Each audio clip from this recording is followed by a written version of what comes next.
এই জীবন কাহিনী সেই মহান ব্যক্তির, যার স্মৃতিতে এই স্মারক মন্দির নির্মিত হয়েছিল।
গত পর্বে আমরা দেখেছি অভয়ের প্রথম সন্তানের জন্ম এবং ব্রিটিশ রাজের প্রতি ভক্তি সিদ্ধান্ত সরস্বতী ঠাকুরের অবজ্ঞা।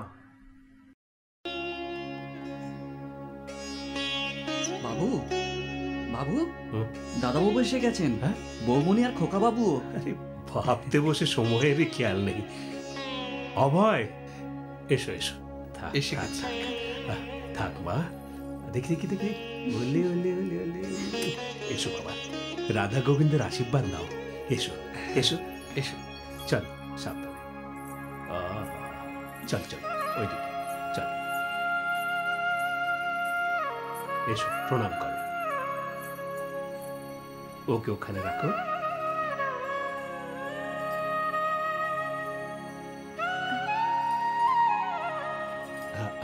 সাবধানে রেখো।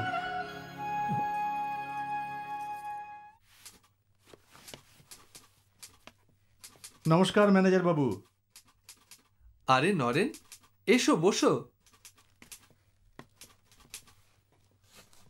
তোমার ব্যাপার কি? একেবারে ডুমুরের ফুল। ভাই, আমি তো তোমার সামনেই। আচ্ছা, একটু অপেক্ষা করো।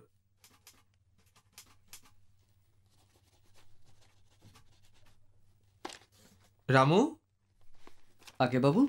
এটা সরকার বাবুকে দিয়ে এসো। আচ্ছা। আর শোনো, আগে জল আনো। আচ্ছা। তো কাজ হলো? কাজের আর কি, চলতেই থাকে। বলো কি খবর? তুমি আমার সঙ্গে যেতে পারবে? কোথায়? তোমায় একজনের কাছে নিয়ে যেতে চাই। নাও। কার কাছে? তিনি একজন মহাপুরুষ। রূপেণও আমার সঙ্গে গেছিল। কে তিনি? ভক্তি সিদ্ধান্ত সরস্বতী মহারাজ, একজন সাধু। না বাবা না, আমাকে মাফ করো। আমি কোনো সাধু টাধুর কাছে যেতে চাই না। অভয়, তুমি এসব ব্যাপারে আমাদের চেয়ে বেশি জানো। আমি যার কথা বলছি তিনি সাধারণ ব্যক্তি নন, বিরাট পণ্ডিত। তিনি মায়াপুর থেকে এসেছেন, এই কাছেই উল্টোডাঙায় আছেন। দেখো, এখন হাতে প্রচুর কাজ, পরে যাওয়া যাবে খন। অবাক কাণ্ড! তুমি এত ধার্মিক হয়ে একজন সাধুর কাছে যেতে আপত্তি করছো? নরেন, যদি সাধুই হন তাহলে এই কলকাতায় কি করছেন? এমন সাধু আমার দেখা আছে, ওসবে আমার আগ্রহ নেই। সেই জন্যই তো বলছি, একবার গিয়ে তো দেখো, তারপর আমায় তোমার মতামত জানিও। চলো না অভয়? আচ্ছা বেশ, তবে কেবল 5 মিনিটের জন্য। হ্যাঁ, তাই হবে। 5 মিনিটের জন্যই চলো। এখন চলো তো। আচ্ছা চলো। ঘোষবাবু, হ্যাঁ আমি একটু আসছি। হ্যাঁ হ্যাঁ, ঠিক আছে, আমি তো আছি। চলো নরেন। চলো।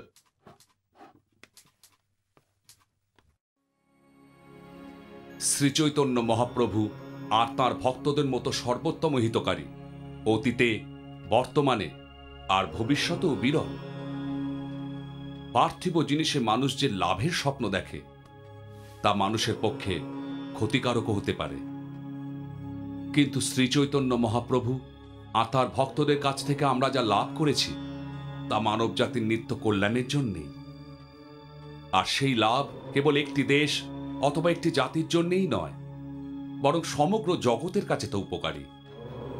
সেই জন্যে শ্রীচৈতন্য মহাপ্রভুর বাণী প্রচার করা আমাদের পরম কর্তব্য। তুমি তো শিক্ষিত, তুমি শ্রীচৈতন্য মহাপ্রভুর বাণী প্রচার করো না কেন? কে, আমি? হ্যাঁ, তুমি যাও, জগতের প্রতিটি প্রান্তে গিয়ে প্রচার করো, সেটাই তোমার পরম কর্তব্য। কিছু মনে করবেন না, কিন্তু আজকের এই পরিবেশে আমায় শুনবে কে? এখন তো দেশের আবাল বৃদ্ধ বনিতা সবাই স্বাধীনতার মন্ত্রে দীক্ষিত। তুমি ঠিক বলেছ, দেশকে স্বাধীন করাও আমাদের কর্তব্য, কিন্তু তা পরম কর্তব্য নয়। তুমি কি মনে করো ইংরেজদের থেকে স্বাধীনতা পেলে তুমি স্বাধীন হয়ে যাবে? রাজ্য শাসক বদলে যাবে, তবে রাজনীতি বদলাবে না। আমি যে স্বাধীনতা লাভের কথা বলছি তা রাজনৈতিক সীমার বন্ধন থেকে মুক্ত।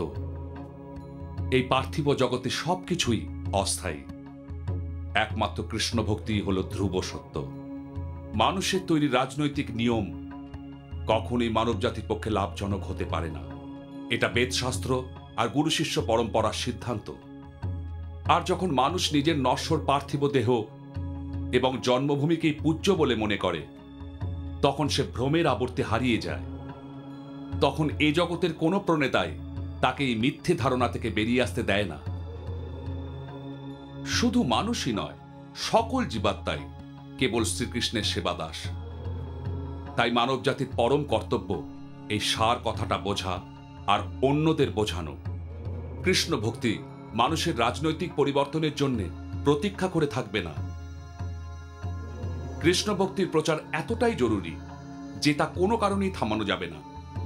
সেই জন্যে তোমাদের মতো উচ্চশিক্ষিত যুবকের এই কথাটা বোঝা আর অন্যদের বোঝানো অত্যন্ত প্রয়োজন। আচ্ছা, আজকের এই সমাবেশের এখানেই ইতি। হরে কৃষ্ণ। এবার আপনারা আমার সঙ্গে বলুন, হরে কৃষ্ণ কৃষ্ণ কৃষ্ণ হরে হরে, হরে কৃষ্ণ কৃষ্ণ কৃষ্ণ হরে হরে, হরে রাম রাম রাম হরে হরে, হরে রাম রাম রাম হরে হরে।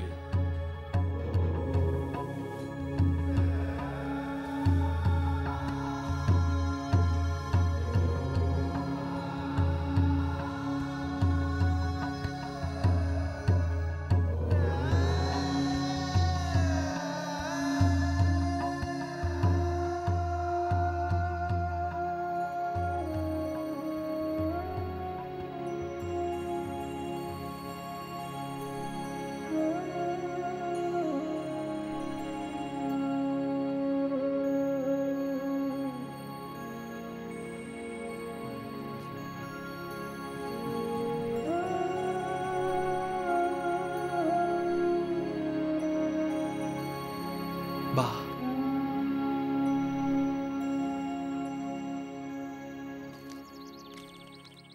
কি অভয়, কিছু বুঝলে? হ্যাঁ, শ্রীচৈতন্য মহাপ্রভুর বাণী ঠিক লোকই প্রচার হ্যাঁ, করছেন। আমি এ ব্যাপারে একমত। হ্যাঁ, একদিন একান্তে দেখা করতেই হবে। আমার তো মনে হয় নরেন, উনি যা বললেন, এ কি?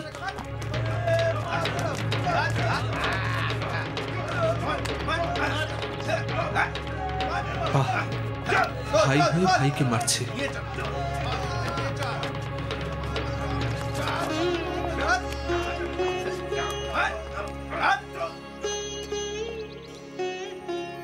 তুমি কি মনে করো ইংরেজদের থেকে স্বাধীনতা পেলেই তুমি স্বাধীন হয়ে যাবে? রাজ্য শাসক বদলে যাবে, তবে রাজনীতি বদলাবে না।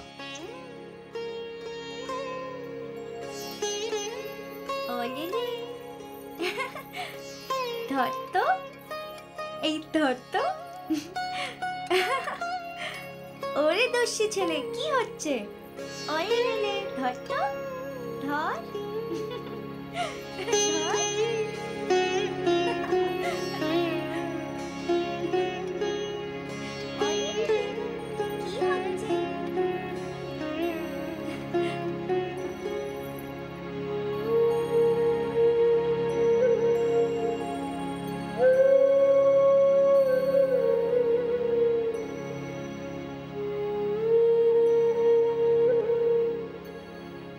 আমি যে স্বাধীনতা লাভের কথা বলছি তা রাজনৈতিক সীমার বন্ধন থেকে মুক্ত।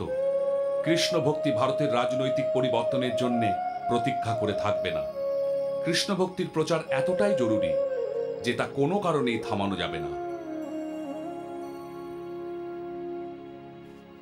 হরে কৃষ্ণ কৃষ্ণ কৃষ্ণ হরে রাম হরে কৃষ্ণ। রাম রাম হরে হরে কৃষ্ণ। বলুন। আমি গুরু মহারাজের কাছে এসেছি। দুঃখিত, তা সম্ভব নয়। গুরু মহারাজ আজ ভোরেই জগন্নাথপুরী যাত্রা করেছেন। ওহ, তিনি 2 সপ্তাহ পরে ফিরবেন। আসুন, হরে কৃষ্ণ বসুন। কৃষ্ণ কৃষ্ণ হরে আমি প্রসাদ নিয়ে আসছি। আচ্ছা। হরে রাম রাম রাম হরে হরে হরে কৃষ্ণ কৃষ্ণ কৃষ্ণ হরে হরে হরে রাম রাম রাম হরে হরে হরে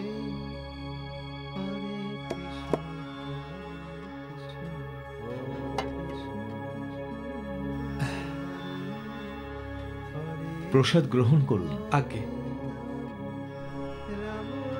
আপনাদের গুরু মহারাজ পরম বিদ্বান। কাল ওর প্রচার শুনে বড় ভালো লেগেছে, তাই আজ ওর দর্শনে এসেছিলাম। হ্যাঁ, আমাদের গুরু মহারাজ শুধু জ্ঞানী নন, বিনম্র, মহৎ হৃদয় আর পরম দয়ালু। আর তিনি শ্রী চৈতন্য মহাপ্রভুর বাণী প্রচারের কাজে একনিষ্ঠ। আর তার পিতার প্রার্থনায় শ্রী জগন্নাথ দেব আমার গুরু মহারাজকে তার গৃহে প্রেরণ করেন, যাতে এই কার্য আরো অগ্রসর হয়। আমি শুনেছি ওর বাবা নাকি ডেপুটি ম্যাজিস্ট্রেট ছিলেন। হ্যাঁ, ঠিকই শুনেছেন আপনি। তার প্রকৃত নাম ছিল কেদারনাথ দত্ত, কিন্তু পরে গুরুর কাছে দীক্ষা নিয়ে শ্রীলা ভক্তি বিনোদ ঠাকুর নাম নেন। আজকাল এরকম শিক্ষিত মানুষ খুবই কম দেখা যায় যারা বৈষ্ণব ধর্ম প্রচার করেন। ইংরেজ শিক্ষার কারণবশত লোকে নিজের সংস্কৃতিকেই এখন ঘৃণা করে। কিন্তু শ্রীলা ভক্তি বিনোদ ঠাকুর কেবল বৈষ্ণবী হননি, পাশাপাশি অন্ধবিশ্বাস থেকে উৎপন্ন ভ্রম অপনোদন করে বৈষ্ণব বিচারধারাকে স্থায়ী করার প্রয়াস করেন। বৈদিক বিচারধারার গুরুত্ব স্থাপন করার জন্যে তিনি একা সব বিরোধীর বিপক্ষে বীর সৈনিকের মতো যুদ্ধ করেন, আর সেই কাজকেই আমাদের গুরুদেব এগিয়ে নিয়ে যাচ্ছেন। এটা 1911 সালের ঘটনা।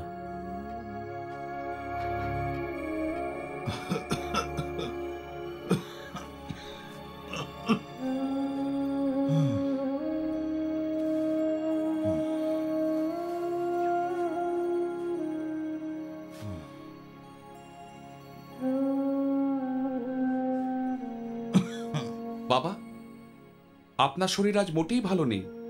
আপনি কোথায় যাবার জন্য তৈরি হচ্ছেন? শরীরটা আজ সত্যি বইছে না, কিন্তু ব্রাহ্মণ সভায় যেতে হবে, বড় প্রয়োজন। না বাবা, আমি আপনাকে বেরোতে দেব না।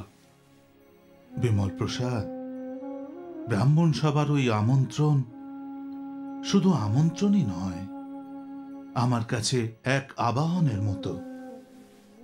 তার কারণ আজ নির্ণয় করা হবে যে বৈষ্ণব আর ব্রাহ্মণদের মধ্যে সর্বোত্তম কে। সেই জন্যে আমায় পরাজিত করতে ব্রাহ্মণরা সেখানে বড় বড় পণ্ডিতদের একত্রিত করেছেন। যদি আমি সেখানে না যাই, তাহলে ওরা মনে করবেন যে ভক্তি বিনোদ ঠাকুর কাপুরুষ। পরাস্ত হবার ভয় আসেনি। আমার যাওয়া খুবই দরকার। বিমল প্রসাদ, বাধা দিও না। না বাবা, সেখানে যাওয়া যদি এতই জরুরি হয় তবে আমি যাব। তুমি? কেন বাবা, আমার উপর আপনার ভরসা নেই? ভরসা তো অবশ্যই আছে, কিন্তু ওখানে বাবা, গুরু মহারাজ আর আপনার আশীর্বাদে আমি শ্রী চৈতন্য মহাপ্রভুর অনুগামী বৈষ্ণব সম্প্রদায়কে শ্রেষ্ঠ প্রমাণ করার জন্যে সমগ্র জগতের পণ্ডিতদের মুখোমুখি দাঁড়াতে প্রস্তুত। পাথেও শুধু আপনার আশীর্বাদ। তবে যাও বিমল, আমার আশীর্বাদ তোমার সঙ্গে রইল। বিজয়ী হও।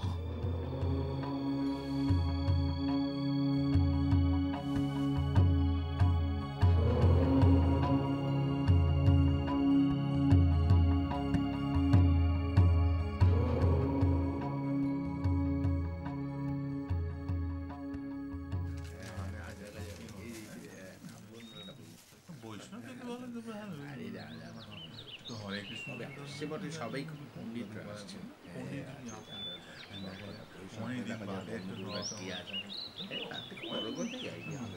কৃষ্ণ বলে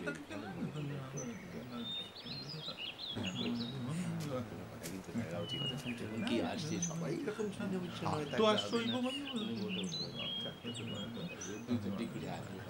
সাধু সন্ত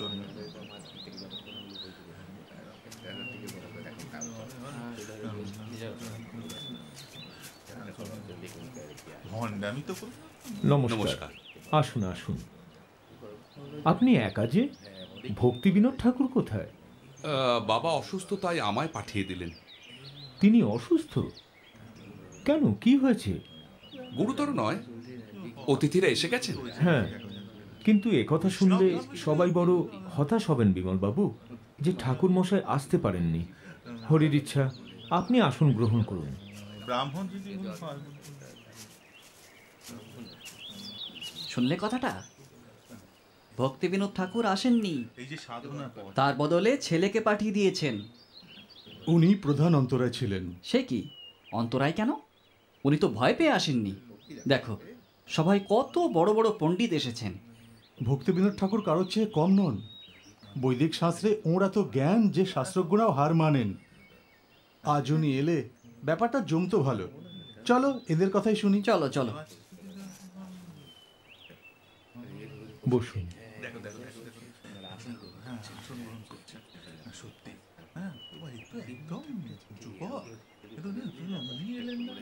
শ্রোতাগণ, আজকের এই সভা এবার আরম্ভ হচ্ছে।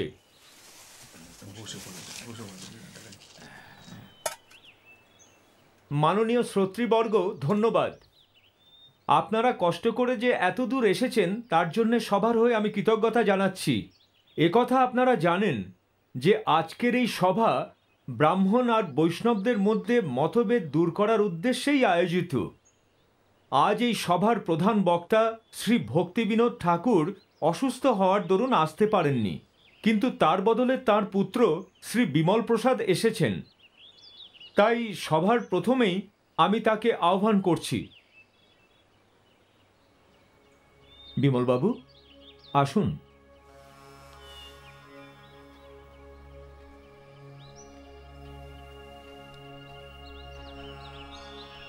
নমস্কার। আমার বাবা শ্রী ভক্তি বিনোদ ঠাকুর হঠাৎ অসুস্থ হয়ে পড়ায় আমি এখানে উপস্থিত হয়েছি। আর আশা রাখি আপনারা আমায় কিছু বলার অনুমতি দেবেন। ভারতবর্ষের উত্তর প্রান্তে হিমালয় পর্বতমালা থেকে দক্ষিণে কন্যাকুমারী পর্যন্ত যে পবিত্র ভূমি রয়েছে তা আধ্যাত্মিক বিকাশের পক্ষে সর্বোত্তম। আর এই আধ্যাত্মিক বিকাশে যারা পথপ্রদর্শক তাদেরই ব্রাহ্মণ বলা হয়। মহাভারতে লেখা আছে যে শুধু পৃথিবীর মানুষই নয়, স্বর্গলোকের দেবতারাও এদের প্রণাম করেন।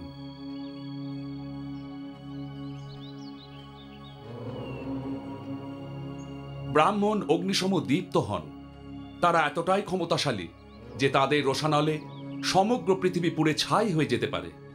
তাদের ক্রোধে উদ্দীপ্ত তেজেই সমুদ্রের জল লবণাক্ত হয়ে গিয়েছে, আর তা পানযোগ্য নেই। ব্রাহ্মণ আমাদের কাছে পরমারাধ্য দেবতা সমান। ব্রাহ্মণদের কৃপাগুণেই দেবগণ স্বর্গে বিরাজ করেন। ব্রাহ্মণের মুখনিসৃত কথা কখনো ব্যর্থ হয় না। ব্রাহ্মণকে প্রসন্ন করলে দেবতারাও প্রসন্ন হন। ব্রাহ্মণের স্থান পার্থিব জগতের সর্বোচ্চ শিখরে।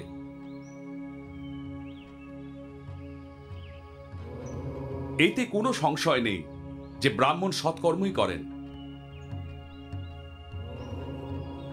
আর পার্থিব দৃষ্টিকোণে মানব জাতির মধ্যে শ্রেষ্ঠ। তবে হ্যাঁ, এর চেয়ে উচ্চ শ্রেণীতে বৈষ্ণবদের দিব্য অবস্থান।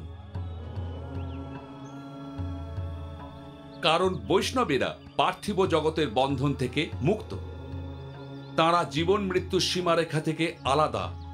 আর এই স্বাতন্ত্র্যের প্রকৃত অর্থ হল শ্রীবিষ্ণুর সেবায় আত্মনিবেদন করা। কিন্তু যে ভক্ত নিজেকে পরমেশ্বরের শ্রীচরণ কমলে সমর্পিত করে, সে পার্থিব জগতের প্রভাব থেকে মুক্ত হয়ে যায়। তাই তার স্থান সৎকর্মকারীদের থেকেও উচ্চে, আর এরকম দুর্লভ জীবাত্মাই বৈষ্ণব নামে খ্যাত।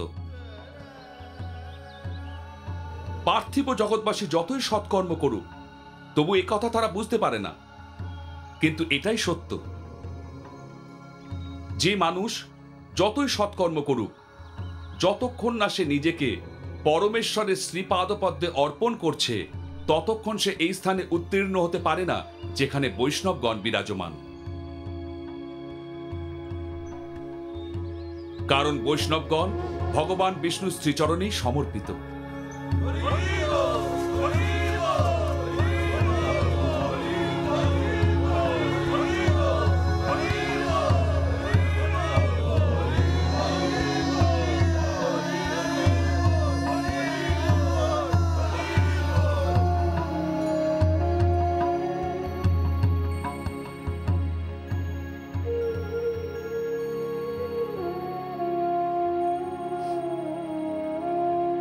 এ কি, আপনার চোখে জল?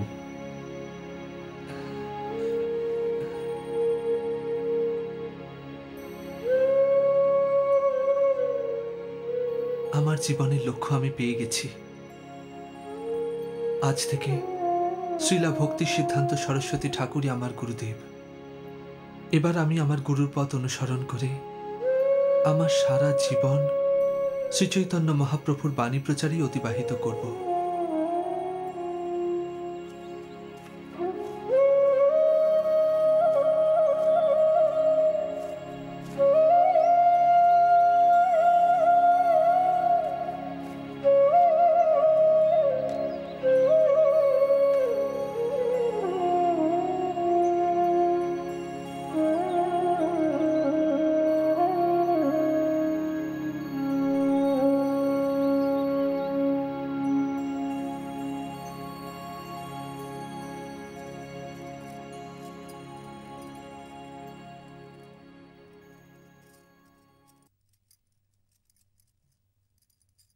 তোমার শরীর ভালো আছে তো?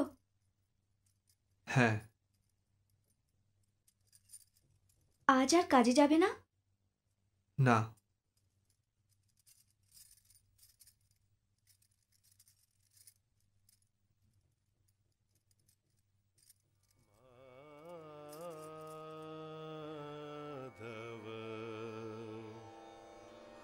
बहुत मिन्नते करो तो माधव, बहुत मिन्नते करो तो दे तुलसी तिल ए देह समर्पिल दया जानी ना छोड़ो विमोय माधव, बहुत मिन्नते करो तो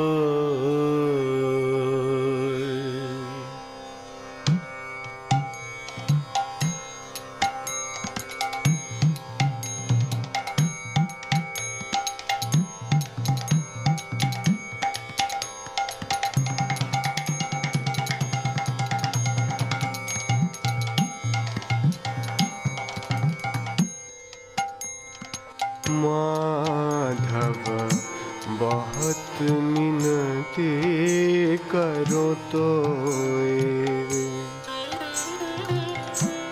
दे तुलसी तिला ए देह समर्पिला दया जानी ना छोड़ बिमोए माधव बहुत मिनती करो तो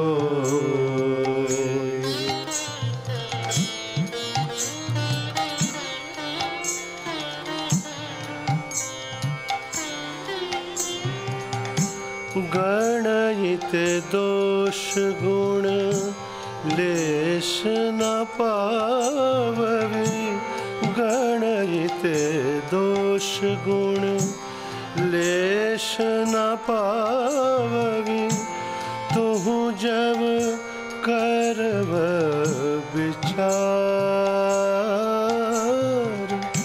गणित दोष गुण लेस न पावबी तू जब करव विचार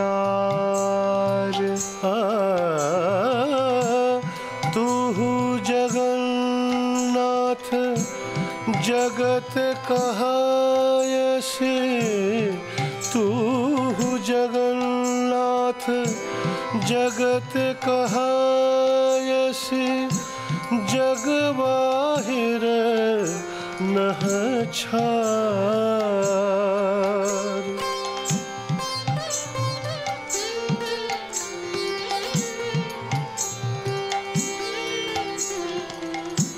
किए मानुष पशु पक्षी जन्मिए किए मानुष पशु पक्षी जन्मिए अथवा कीट पतंग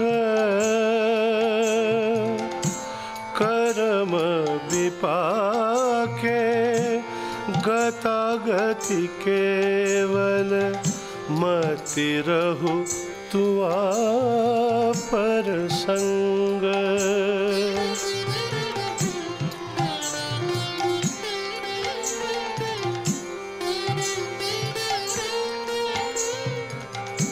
वनय विद्यापति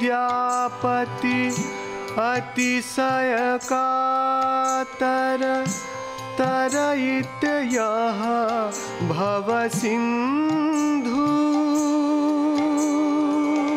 तू अपद पल्लव करि अवलंबन तिलक देह दीनबंधु तिलक देह दीनबंधु